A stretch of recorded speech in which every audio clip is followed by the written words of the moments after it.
Pawan bro, నిన్ను చూస్తుంటే నాకేమనిపిస్తుందంటే నువ్వు రాజకీయాల్లోకి ప్రజల కష్టాలు సమస్యలు పరిష్కరించడానికి వచ్చినట్టు లేదు.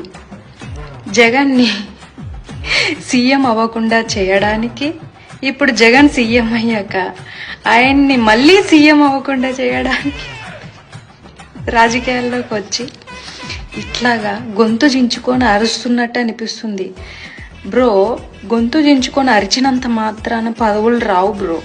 ప్రజల సమస్యల్ని పరిష్కరించినప్పుడు, ప్రజల సమస్యల్ని అర్థం చేసుకున్నప్పుడు, ప్రజల సమస్యల గురించి మాట్లాడినప్పుడు పదవులు వస్తాయి. అంతేగాని ఎప్పుడెప్పుడు జగన్ని పదవిలో నుంచి దింపేయాలా, జగన్ని సీఎం అవ్వకుండా చేయాలా, ఇక కనపడిన వాళ్ళందరితో పొత్తులు పెట్టుకోవడం, మీకంట సొంత అజెండా లేకపోవడం, ఇవన్నీ మనకి రావు రాజకీయాల్లో.